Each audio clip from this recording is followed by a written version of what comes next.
मंडळी, आज मी बनवत आहे 3 किलो लिंबूचं लोणचं. तर 3 किलो लिंबू स्वच्छ धुवून घेतले, कापून घेतले.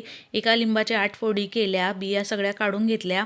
प्लास्टिकच्या किंवा काचेच्या जारमध्ये लिंब सगळे टाकून घ्यायचे. त्यावर 200 ग्राम मीठ टाकायचं, 2 चमचे काळं मीठ टाकायचं आणि 1 चमचा हळद टाकून सगळं मिक्स करून झाकण लावून ठेवायचं आणि 8 दिवस रोज ते हलवत राहायचं आणि आपले हे लिंबू छान मुरतात.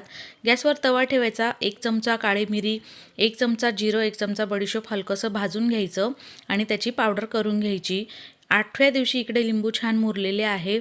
एका स्टीलच्या कढईमध्ये 2 किलो गूळ किसून घेतलेला आहे, तो गॅसवर ठेवायचा आणि थोडा वितळला की त्यामध्ये थोडंसं हिंग टाकायचं, अर्धा चमचा, 4 चमचे लाल मिरची पावडर टाकायची, 1 चमचा काळं मीठ पावडर टाकायची आणि तयार केलेला मसाला टाकून घ्यायचा आणि सगळं मिक्स करायचं आणि सतत हे हलवत मस्त छान असं हे आपल्याला शिजवायचं आहे. तर गूळ पूर्ण वितळला की त्यानंतर 2-3 मिनटं शिजवायचं आणि लगेच गॅस बंद करून हे सगळं थंड करून घ्यायचं.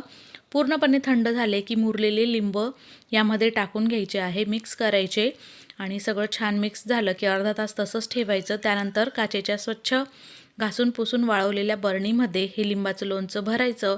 1 ते 2 वर्ष छान टिकतं, खायला खूप छान लागतं. नक्की एकदा करून बघा. रेसिपी आवडल्यास लाईक, शेअर, सबस्क्राईब करा. धन्यवाद. बाय.